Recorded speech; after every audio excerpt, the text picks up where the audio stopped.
We are nearing the end of April. It's April 22nd. I mean, not really the end. We got, 8 days left. 45,134 deaths in America, 178,000 deaths the world over. And remember, this is a matter of weeks, but things are getting better. Numbers in New York are going down. Additional hospitalizations are going down. The beautiful Comfort medical ship, the U.S. I always want to say USS. It's not though, right, guys? There's a military code in there, and forgive me that I'm not going to say it properly, but the big beautiful white ship known as Comfort, the naval ship, is going to leave because it's not needed. They have enough beds, they have enough ventilators, and the good news is if we have a worst case scenario and that dreaded image of a possible resurgence in the fall or the winter. Um, I really believe Dr. Birx, Dr. Fauci, the task force, and many of the governors who are saying we'll be ready.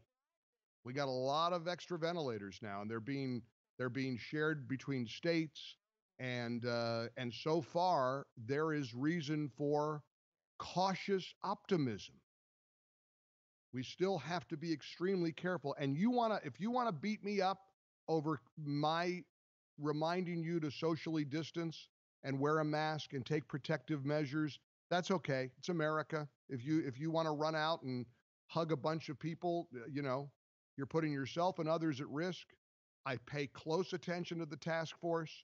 I'm listening to the president's guidelines.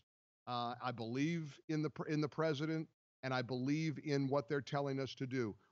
It's not going to be business as usual in Georgia anytime soon. But what is happening in Georgia, Governor Kemp is trying to crack the door open and allow certain businesses, certain employees, certain types of industry to go back to work.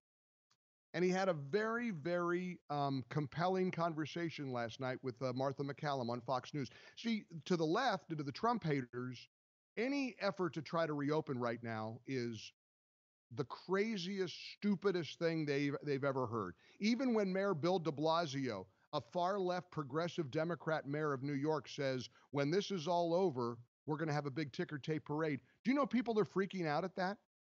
I have a friend in New York I talked to about that, and this friend of mine, pretty typical progressive, not a bad person, somebody I disagree with politically. He said, that's insane. A parade? How could we have a parade? De Blasio said, when it's over. But people either don't realize it's going to be over or they don't want it to be over, which I suspect is the agenda of many in the media. Because a panic, a national emergency, a pandemic, a virus, boy, that's great for numbers. A lot of people are watching, holed up in their homes. Now, I don't want to believe that, but I don't know what other conclusion I can come to. My jaw is still on the ground at listening to Jake Tapper mock Bill de Blasio's assertion that when this is all over, when it is over, we're going to have a big heroes parade honoring hospital workers. Now, normal people would say, that's great. What an optimistic, uplifting thing to say. That's not what Jake Tapper said. Here's what he said, and this is what many New Yorkers are saying at this idea. This play cut 13, Pabs. Here's Jake Tapper's reaction to de Blasio promising that when it's over, a big heroes parade down the Canyon of Heroes, where the Yankees have gone, where astronauts have gone, all kinds of legendary folks. Here was Jake Tapper throwing a wet blanket on that idea. Having a parade in New York City is one of the stupidest ideas I've ever heard. Erica Hill, thank you so much. Joining me now is the Democratic mayor. I hear you, but still. I mean, she's laughing. He's not. He's serious. This friend of mine. Oh, my gosh, a parade?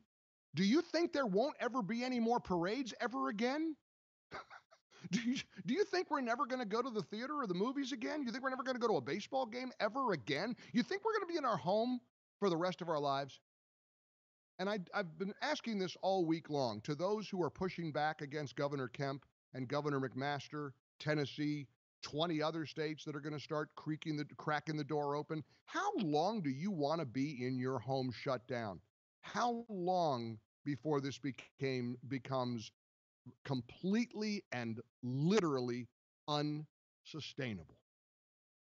I want you to hear the very important conversation between Brian Kemp last night and Martha McCallum on Fox News as we welcome you back into my kitchen on a Wednesday, April the 22nd, in the ReliefFactor.com studios. I'm so glad you're here. Great to be with you on a hump day of what has been a tough month, tough year, but it's going to get better.